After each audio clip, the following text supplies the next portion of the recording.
When days turn into weeks, turn into years, what will be left of us? In 2002, Danny Boyle and Alex Garland's 28 Days Later reinvigorated the zombie genre with a lo-fi take on modern devastation and paranoia at the turn of the 21st century.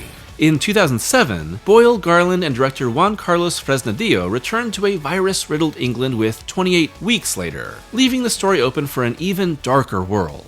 In the years since, Garland and Boyle constantly discussed going back to this world with another entry that seemed doomed to never actually happen. And yet, somehow, we're finally getting 28 years later, which is about to come out at the time of this release. So there's really no better time than now to discuss one of the most influential films in modern horror and its divisive sequel. Spoilers, I think 28 Weeks Later kinda sucks. But what makes these films an unforgettable experience despite essentially being classic zombie movies? How did the world change around them and emphasize their horror of society's collapse? And what do they speak to today? This is the legacy of 28 Days and 28 Weeks Later.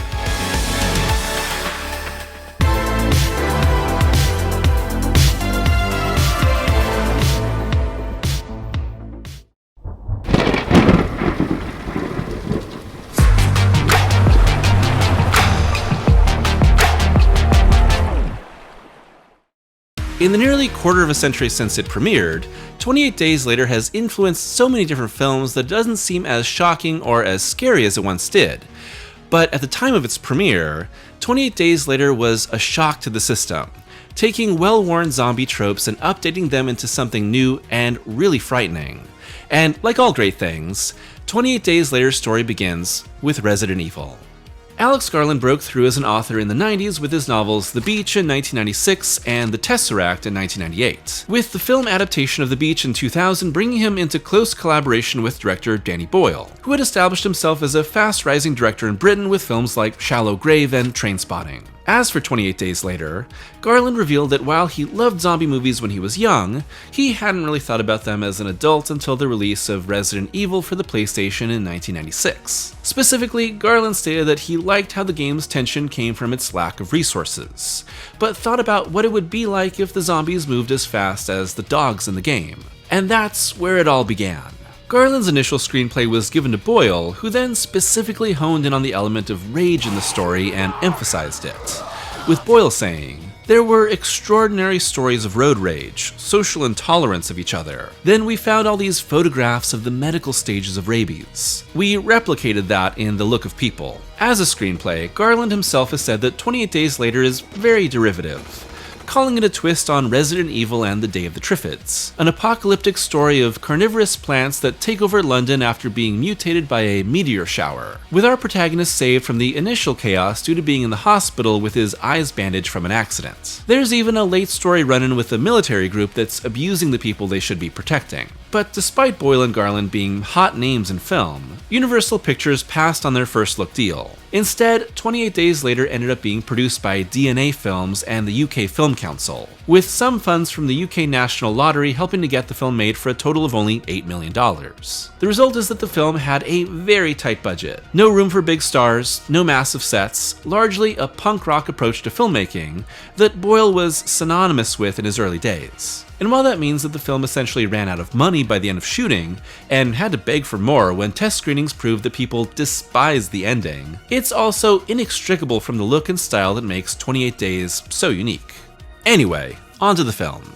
28 Days Later sees a man-made rage virus outbreak sweep across England, beginning with animal rights activists accidentally unleashing test subject chimpanzees, and quickly cutting to Jim, played by Cillian Murphy, a bike messenger waking up from a coma, of course, 28 days later. Like Jim, we're plunged into a post-apocalyptic London where almost everyone is dead, and the few that remain are the crazed and very fast infected. Soon, Jim joins up with survivor Selena, played by Naomi Harris, and the father-daughter duo of Brendan Gleeson's Frank and Megan Byrne's Hannah.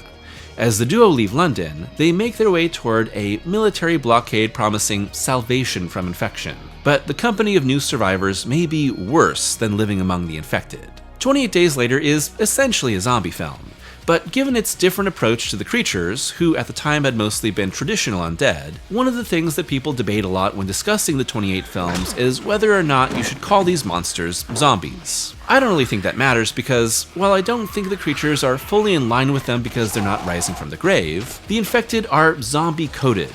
And 28 Days Later is structured like a zombie movie that really taps into the modern fears the zombies embody. In turn, Boyle's film really kicked off the modern wave of zombie movies. Obviously, the zombie can be a metaphor for a lot of different fears: disease, famine, war. But I think that The Infected of 28 Days and other modern films uses the zombie apocalypse as the encapsulation of global instability and worldwide events that disrupt and destroy society around us. There are plenty of types of horror movies that depict personal, familial fears, but the zombie is completely impersonal, and most characters in these movies have nothing to do with their outbreak. Instead, their normal lives are completely disrupted and destroyed by an outside force that creeps up on us until it's suddenly breaking down our doors. Everything they take for granted on a daily basis is gone forever, and life will never be the same, even if they survive. Afterward, movies like the Dawn of the Dead remake, Zombieland, World War Z, Shaun of the Dead, The Walking Dead show, and more help to keep the zombie boom running with both fast and classic zombies. And whatever the version may be, terrorism, the war on terror, disease, class conflict, government instability, and more society-disrupting events of the 2000s all propelled their creation and the massive audiences drawn to them. Boyle's film comes at the tail end of what was known as Cool Britannia, where British pop culture, the rise of Brit megastars, and UK cultural pride all hit a simultaneous high, helping British culture cross borders and draw increased attention to the modern British Empire. There was a certain elevated level of awareness of Britain at the time, and a lot of 90s culture is synonymous with Britain. And in opposition, Garland and Boyle's film swiftly cuts the legs out from under it, depicting a devastated London devoid of the culture that had swept the globe, and illustrates the fragility of our societies. I think the terror of 28 Days Later doesn't necessarily come from its intensity. At times, Boyle's film is very intense, and at others, it's very quiet and peaceful. Instead, it comes from its grounded, personal approach to the apocalypse. From start to finish, we stay very close with Jim. Outside of its opening, which I think is super effective and unsettling, and a moment here or there, we're side by side with Cillian Murphy's character, waking up from the coma alongside him, trying to understand what's happened just as he is, and melding with his frantic, animalistic mindset at the film's climax. Murphy puts on a fantastic performance, not only getting really thin for the role, but convincingly selling the mental turmoil of losing everything in an instant. I think that the rest of the cast is really good, with Gleeson giving a very warm performance that makes everything so much more grim in contrast. What's wrong? Dad! And Harris having a compelling arc as a survivor that regains her humanity. It might be your brother or your sister or your oldest friend. It makes no difference. And just so you know where you stand, if it happens to you, I'll do it in a heartbeat. But it's Jim who coincides with the film's horror. Really, it's a story about what it takes to strip away our humanity, not just because of a rage virus that reduces us to unthinking anger, but because of desperation, indoctrination, and the dehumanization of others. Selena has survived by refusing human connection. Major West's military groups seize their own desires as their right, turning our survivors into tools for their own pleasure. It's a topic that's just as relevant today as it was nearly a quarter of a century ago. It's a little silly on reflection, but I think it's such an interesting take that the rage virus is bred in chimps by simply exposing them non-stop to real-world news footage of war, conflict, violence, and anger. It's really only in the second half of the 90s that 24-hour news cycles began to take over TVs, sending an endless stream of coverage exposing us to the worst incidents happening around the world. Add in the rise of school shootings, incidents of domestic terrorism, road rage being cited as an epidemic, and more, and you have this growing awareness of anger rising in society, like a dam waiting to burst. It's not that interesting just to sit within a genre, said Boyle. You've got to be trying to do something with it that hasn't been done before. And thus, you have the rage infected. Angry, screaming, vomiting blood, and generally thrashing people to death as opposed to the emotionless, near comatose nature of the classic zombie. Of course, we all know what a normal zombie looks like. Pale, ripped up, sometimes talking about brains. The rage-infected have bloody eyes, are frenetic and twitchy, and when they attack you, it's kinda like this. You know, I always try to make sure that my videos look good. High-def files, good sound quality, clean editing. But there's simply no way to make 28 Days Later look better than a 2008 YouTube video. That's because almost the entire thing was shot on a Canon XL1 DV camera, which was a decent quality prosumer recorder for its time, under the guidance of cinematographer Anthony Dodd Mantle. Now, 28 Days Later wasn't the first fully digital film. There were several others made before it, but the difference between something like this and a digital film made just a few years later like Attack of the Clones is the overall quality of the equipment and the amount of experience gone to making these things look good. Here, that means there's an inescapable artifacting, massive amount of noise, and blurring to a lot of the shots that can be distracting at first, especially if you're watching on a high-def TV at home. But I think that purposefully, this approach works really well with how Boyle and company were trying to make their film feel. It was still at that time an inferior quality imaging camera, but it had this shutter facility that I messed around with in America. The frantic shutter, said Mantle. Danny was fascinated by this kind of brittle, savage, hectic ability that the digital shutter had to capture movement well and not well. You could create this demonic atmosphere. Alongside that, at times ugly approach to cinematography is a sparse soundtrack by John Murphy that lets the sounds of tension, panic, and violence score most of the film. And when it does come in, it rips. In the House in a Heartbeat is this piece of slowly building electric guitar-centered tension that makes the climax really crescendo, and is then way overused in weeks. This is a film set in the immediate aftermath of a mist apocalypse, with an emphasis on desperate survival right around the time when analog began to switch to digital. I wouldn't call 28 Days Later documentary-like in its storytelling, but its filmmaking immediately puts you in the headspace of realism and immediacy. The camera movements feel like someone walking right alongside Jim and Selena, capturing their decisions and their moments of quiet. It removes all sense of glamour. Whether you like the style or not, I think there's some unavoidable positives and negatives to the DV camera approach beyond the verisimilitude. On the positive end, the immediacy of the style makes 28 Days scarier than it would be otherwise, and some of these shots are absolutely gorgeous because they almost become abstract.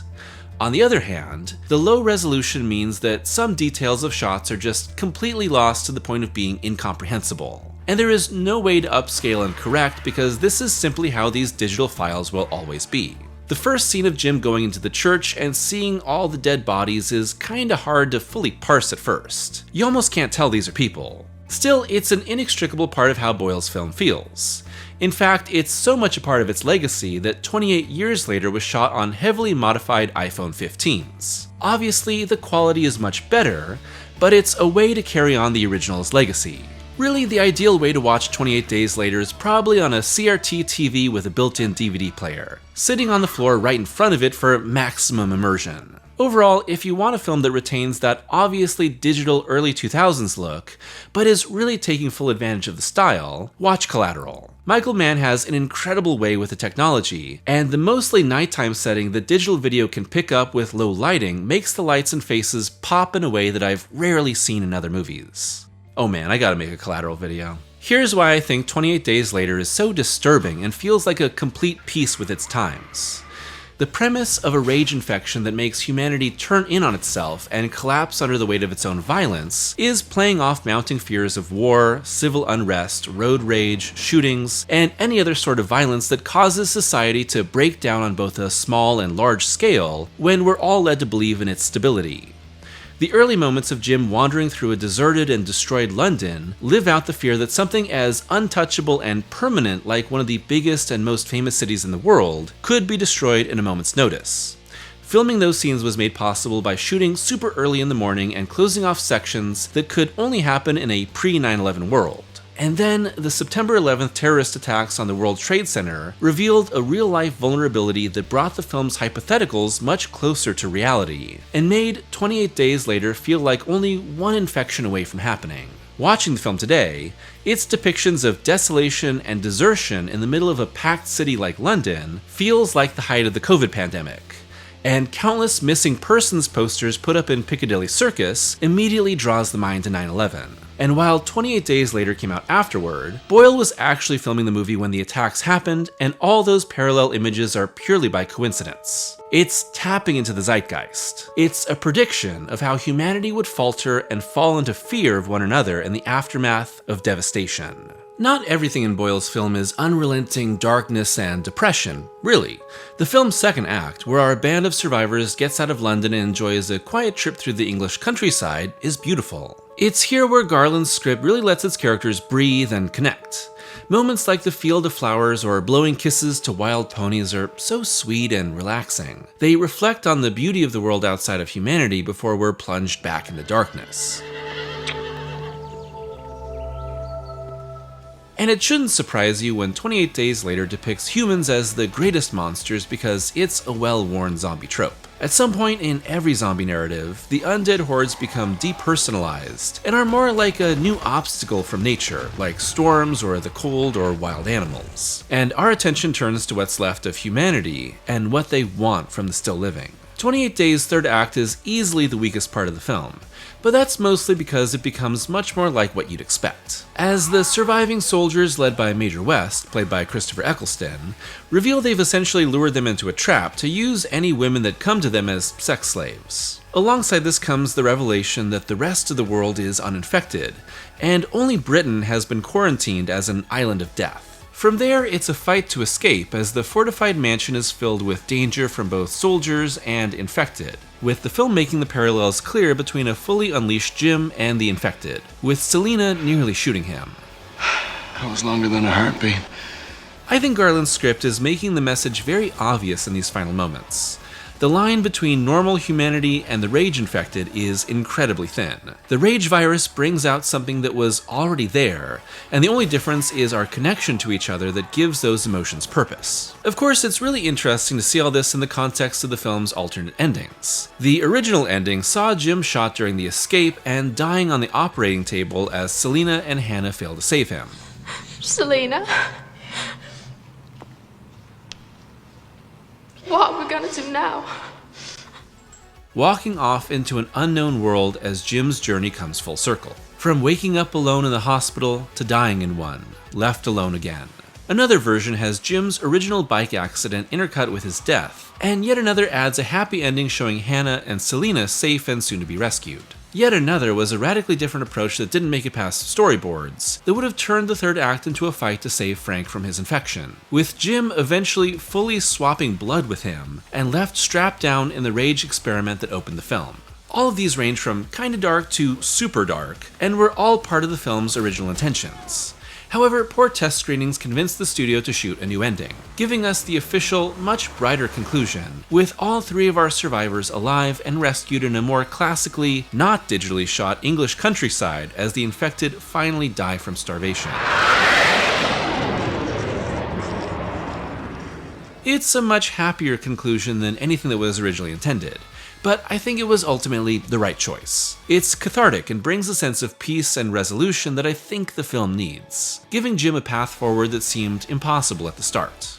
Now, Daddy don't get scared, but I think that 28 Days Later is a must-watch for any horror fan because of just how unsettling and original it is at capturing a very specific moment in time and that moment's take on societal collapse, and what it would mean for the world itself.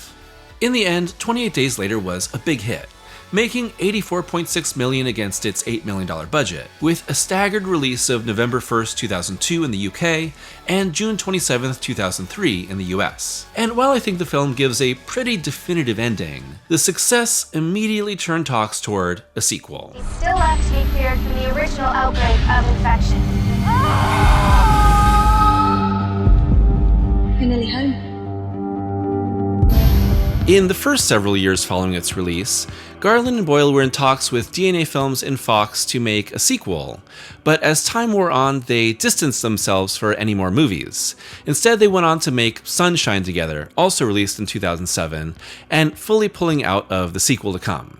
Instead, Boyle, as executive producer, chose Spanish director Juan Carlos Fresnadillo to replace him, with Andrew McDonald, producer of the first, back behind the scenes and an initial script written by Rowan Joffe, heavily rewritten by Fresnadillo, E.L. Levine, and Jesus Olmo. 28 Weeks Later takes place, well, you already know, and has London begin to be repopulated by displaced British citizens under the guidance of the US military, with the focus being on siblings Tammy and Andy, played by Imogen Poots and Macintosh Muggleton. Wow, what an extremely British name. Who are reunited with their father Don, Robert Carlyle, and discover their mother Alice, Catherine McCormick, thought dead but an asymptomatic carrier of the rage virus. And what do you know, the virus soon spreads again, with an infected Don hunting down his children in the midst of the chaos. Overall, I'd say that 28 Weeks Later is just a much more conventional film than Days. It's shot like a typical studio film, with some extra queasy Bourne-style handheld camera work to make you remember when this was made. It has lots of additional characters with lots of exposition to tell you what's going on. It's got unnecessary flashbacks to just minutes earlier. It's written more like a conventional zombie movie, with the types of dead meat side characters and jump scares you'd expect.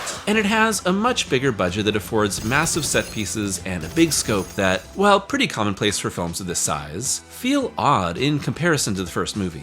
I think what Weeks really highlights about these films is that these stories and their ideas are much closer to a conventional zombie movie than what Days would have you believe. It all really comes down to style and execution. Weeks has big running hordes, children in peril, military units trying in vain to stop the spread, and so much more blood and guts than the original.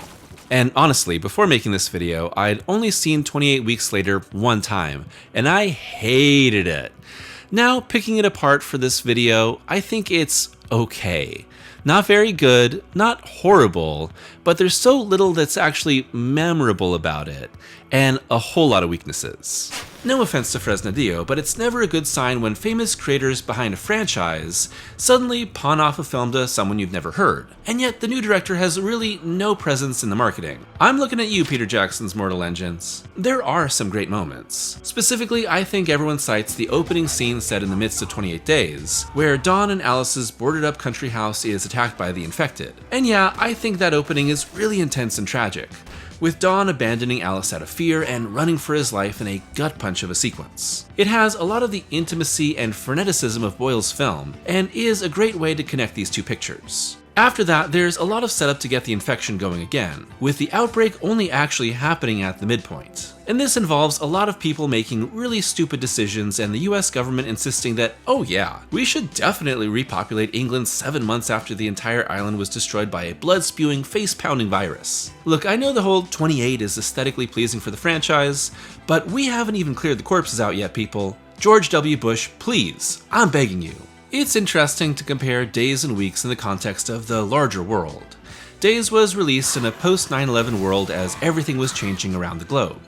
Weeks was released deep into the United States wars in Afghanistan and Iraq, and I think the film is clearly addressing two major issues: the wider impact of US interventionism in other countries, and the more personal fears of familial abuse. I mean, the US military stages a full-scale invasion of a hostile country, insisting that the mission is accomplished, only for its people to violently rebel and the military to have no exit strategy. Listen, if there's anything I learned from the War on Terror, it's to always have an exit strategy. And on the personal character level, Weeks hits a more disturbing chord when Don is infected from a kiss after briefly reuniting with his carrier wife. Again, we're breaking so many elements of basic logic to get the outbreak going again.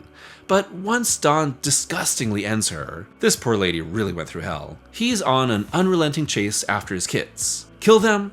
Turn them? It's never really clear, but the story has massive parallels to parental abuse, with the surrogate parents of military sniper Doyle, played by Jeremy Renner, and medical officer Scarlett, Rose Byrne, killed off and leaving Tammy and Andy vulnerable to their father's rage. It all leads to the film's dark and pretty vague ending, with Andy asymptomatically infected by Dawn as Tammy kills their father and the kids escape to France, only to suddenly cut to their helicopter crashed and the infected running wild in the shadow of the Eiffel Tower. A much darker ending that suggests a worldwide rage pandemic now underway. And so 28 months later was on the way, right? Right?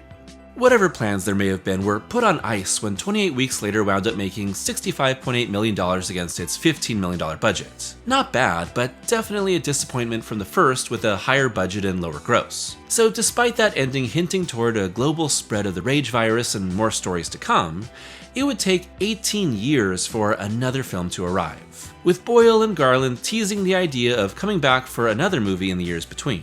And here's the thing about that ending. I'm making this video before Years is released, but from everything that Garland and Boyle have said, you can basically ignore the ending of Weeks. We'll see what the film says, but I guess things got better. Instead, the Years movies will be focused on Britain as an isolated island that the rest of the world has turned its back on, with Garland specifically stating he wrote the film as an allegory for Brexit. If a sequel to Weeks had been made closer to the release of the second film, ignoring it would probably be harder to pull off. But Boyle and Garland are looking for a fresh start and have let it be known that it's the first of a planned trilogy, with its sequel, The Bone Temple, already shot with Nia DaCosta as director and set to premiere in early 2026. Knowing that actually pushed me to cover just these two films, as I'm sure 28 Years Later will end on a cliffhanger, probably the reveal of Cillian Murphy's return as Jim.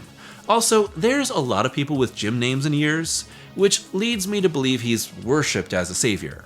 Now, I'm not entirely sure what these things are, but with the third film on ice for so long, the only 28 stories made after Weeks were comic book tie-ins. Specifically, the 28 Days Later comic from Boom Studios written by Michael Allen Nelson told the story of Selina after the film, having her return to England in the time before 28 Weeks Later. Strangely, it also said that Jim was scheduled to be executed for his actions in the film. Weird choice, but obviously not canon now. And it all ends by tying into the story of Weeks. So really, nothing has carried on the story in the time since. Outside of the series, there have been so many films that directly pulled from 28 Days Later for inspiration. Zack Snyder's Dawn of the Dead remake in 2004 made fast, actual undead zombies into a mainstream approach, but it never would have happened without the infected. And while Boyle's films have never been restricted to horror, with Sunshine probably being his closest to 28, Garland's writing and directing work has been much more in line with the films. Ex Machina, Annihilation, Civil War, and even Dread are all in conversation with societal collapse and the events that dehumanize us. Each of these take elements from 28 Days and Weeks stories and apply them to new times and new concerns. And I'm very interested to see how Years applies that to a much further extrapolated world of the infected. Getting some crossed vibes here. Will 28 Years Later be worthy of so much waiting? Where will Boyle and Garland take this story that seemed to end so definitively after one film? Only time will tell, but whatever may come, 28 Days Later will hold a special place as a pivotal film in the history of horror, and a dark sign of its times.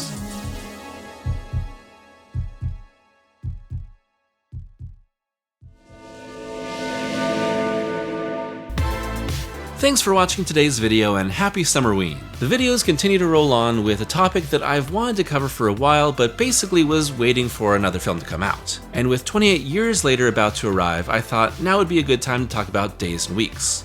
Really, I mostly want to talk about 28 Days Later as I was never really a fan of Weeks, but I did want to talk about it to some degree. And rewatching Weeks for this video made me kind of appreciate it a little bit more. I still think it's a pretty disappointing follow-up from Days, but it's not a disaster like I once thought it was. Still, I think that 28 Days Later is one of the great modern horror movies. I don't think it's as scary as it once seemed because there's been so many films like it, but it is incredibly well done and it's so stylish, and it absolutely captures the fear that was happening in the world at the time. It is a perfect snapshot of the world after 9/11. And I think it's actually more effective at illustrating that than a lot of actual September 11th movies. Yes, that includes Remember Me. I'd love to hear your thoughts on 28 Days and 28 Weeks Later, as well as what you're looking forward to with 28 Years Later, or if you've seen it in the time since this video came out, what you thought about that movie. I'm really looking forward to it, and I hope it's good. As always, a huge thank you to my members and patrons for their continued support, and if you'd like to be a member or patron, it's only $2 a month for early access to every video, and exclusive member and Patreon-only reviews, with this Summerween's exclusive review being Shaun of the Dead. So until next time, I hope that you're taking care of yourselves and having a fun Summerween.